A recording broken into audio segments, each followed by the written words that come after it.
नहमदुहु व नुसल्ली अला रसूलिहिल करीम। अज़ीज़ान मोहतरम, मैं Mohammad Aslam Duddi, chairman Liberal Party Pakistan, आपसे मुखातिब हूँ और आप देख रहे हैं Liberal Party Pakistan YouTube channel. अज़ीज़ान मोहतरम, आपको पता है कि इस चैनल के तवस्सुत से लिबरल पार्टी पाकिस्तान का मंशूर आपके सामने बयान किया जाता है और मैं इसी मकसद के लिए वक्तन फ़वक्तन आपके सामने अपने ख़यालात का इजहार करता रहता हूँ। अज़ीज़ान मोहतरम,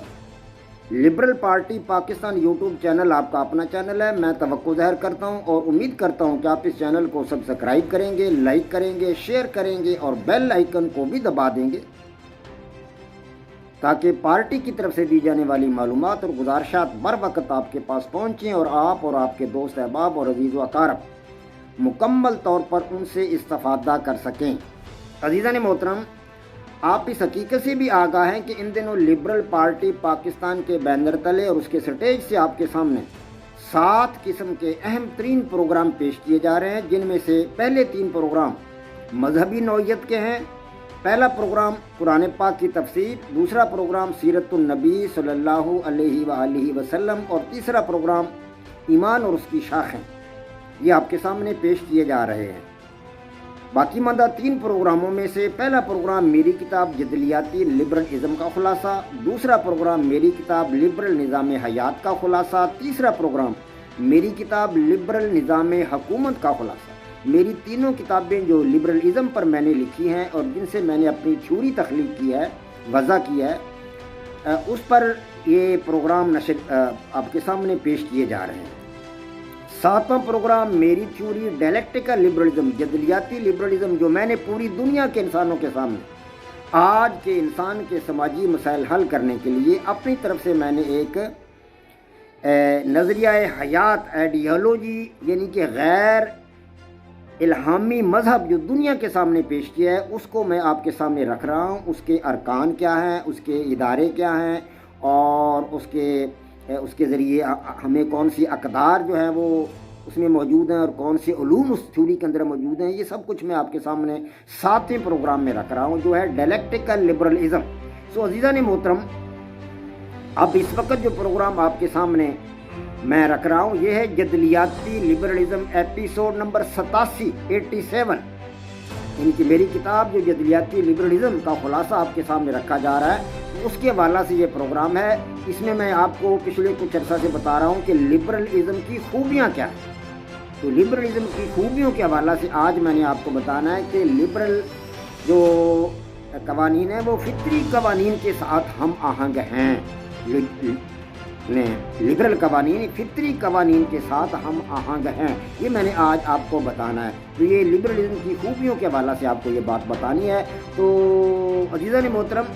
मैं आपको बताऊं कि लिबरल कवानीन जो थे, वो जो लिबरल बानी थे, लिबरलिज़म के बानी थे, बानी मुफक्करीन थे, जिनमें जॉन लॉक था, थॉमस हॉब्स था, इसी तरह ज़ां जैक्वस रूसो था, वॉल्टियर था। इन लोगों ने जो लिबरल कवानीन थे उनको फितरी कवानीन के साथ हम आहंग किया। सबसे बड़ा कारनामा उनका ये, वो इस हकीकत को समझते थे कि कायनात के अंदर इंसान की कामयाबी का राज इस बात में मुज़मिर है कि इंसानों को फितरी कवानीन के तहत चलाया जाए। फितरत ने जो उनके लिए मुंतखब की है बातें, फितरत ने उनके लिए जो कवानीन मुंतखब किए हैं, फितरत ने उनके लिए ज़िंदगी गुजारने का जो रास्ता मुंतखब किया है, इंसानों को उस रास्ते पर चलाया। इस तरह उन लोगों ने लिबरल कवानीन को फितरी कवानीन के साथ हम आहंग किया और ये जान जोखों का काम था, बड़ा मतलब मुश्किल काम था, लेकिन उन्होंने इसके लिए अपने आप को वक़्फ़ किया, अपना वक़्त वक़्फ़ किया, अपनी जान उन्होंने लड़ाई और अपने साथियों को इस लाइन पर उन्होंने लगाया। और इसी तरह उनके जो बाद में आने वाले लिबरल मुफक्करीन थे, लिबरल दानिशवर थे और लिबरलिज़म के जो मुहक्किकीन थे, जिनमें जॉन स्टुअर्ट मिल थे, जेम्स मिल थे और आदम स्मिथ थे, इन लोगों ने भी फिर उनके रास्ते को अपनाया। जो बातें पहले मुफक्करीन बता कर गए थे, इन लोगों ने उसी रास्ता को अपनाया और उसी रास्ता पर उन्होंने जो लिबरल कवानीन थे उनको फितरी कवानीन के साथ हम आहंग किया। तो इस तरह इसका फ़ायदा यह हुआ कि उस ज़माने में जो आमराना हुकूमतें थीं मगरबी दुनिया में, या बादशाहतें जो थी मगरबी दुनिया में, जब उन पर جب ان کے سامنے یہ چیزیں آئیں، یہ فطری قوانین ان کے سامنے آئے، لبرل قوانین ان کے سامنے آئے، تو ان حکومتوں نے، ان بادشاہتوں نے اپنے جو قوانین تھے ان کے، حکومتوں کے، بادشاہتوں کے، آمریتوں کے، ان قوانین کو بھی فطری قوانین کے ساتھ ہم آہنگ کرنا شروع کر دیا، اور لبرل قوانین کے ساتھ ہم آہنگ کرنا شروع کر دیا۔ جب یہ لائن ایک دفعہ چل پڑی تو اب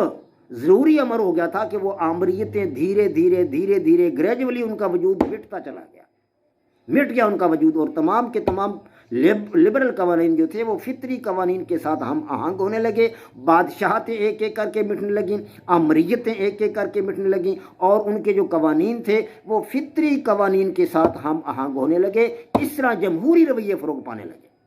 جی ہاں، جمہوری رویوں کا جو تاریخ میں پہلی مرتبہ فروغ ہے وہ اسی طرح ہوا، اور یہ لبرل مفکرین نے یہ کام کیا کہ ان لوگوں نے لبرل قوانین کو فطری قوانین کے ساتھ ہم آہنگ کر دیا، اور ان کے ہم آہنگ ہونے سے نتیجہ اس کا ظاہر ہے کہ پھر یہ جو بادشاہتیں تھیں اور یہ جو امریتیں تھیں وہ جمہوری روش پر چل پڑی۔ جب وہ جمہوری راستہ پر چل پڑی تو اب بڑی بڑی جو تھی مطلب اصلاحی ریاستیں، فلاحی ریاستیں وجود میں آنے لگیں۔ یہ فلاحی ریاستیں ویسے وجود میں نہیں آئیں، ایسی ہی کاوشوں سے، لبرل مفکرین کی ایسی ہی کاوشوں سے فلاحی ریاستیں وجود میں آئی ہیں مغرب میں۔ آج مغرب کے اندر ہم دیکھتے ہیں کہ فلاحی ریاستوں کا وجود ہے، پورے ایشیا میں کہیں فلاحی ریاست نہیں ملتی ہمیں، پورے اپنے افریقہ کے اندر ہمیں کوئی فلاحی ریاست نہیں ملتی، پورے مشرقی جو مطلب ہمارا ایشیا ہے اس کے اندر ہمیں کوئی فلاحی ریاست نہیں ملتی، پورا جو ہمارا وسطی ایشیا ہے اس کے اندر ہمیں کوئی فلاحی ریاست نہیں ملتی، اور جو ہمارا مشرق وسطیٰ ہے اس کے اندر بھی ہمیں کوئی فلاحی ریاست نہیں ملتی۔ لیکن مغربی دنیا میں، یورپ میں ہمیں تمام کی تمام ریاستیں جو 28 کے 28 ممالک جو ہیں وہ فلاحی ریاستیں ملتی ہیں۔ اس کی وجہ یہی ہے کہ جان لاک، روسو، والٹیئر اور جناب یہ جیمز مل اور جو جان سٹورٹ مل اور آدم سمتھ کی کاوشیں جو تھیں وہ کامیاب ثابت ہوئیں، اور لبرل قوانین کو فطری قوانین سے ہم آہنگ کیا جانے لگا، اور حکومتوں نے ان قوانین کو جو تھا اپنے قوانین کے ساتھ اپنے جو تھے ان کے مطلب حقوق و فرائض ان کے اندر شامل کیا، قوانین کے اندر شامل کیا، اپنے ضابطے جو انہوں نے بنائے تھے ان کے اندر ان کو شامل کیا، اور اس طرح وہ جمہوری روش پر چل پڑی، اور آج وہاں خدا کے فضل و کرم سے فلاحی ریاستوں کا وجود ہے، جبکہ ہمارے ہاں آج تک ایک بھی فلاحی ریاست وجود میں نہ آ سکی۔ وما علینا الا البلاغ۔ پاک فوج زندہ باد، پاکستان پائندہ باد۔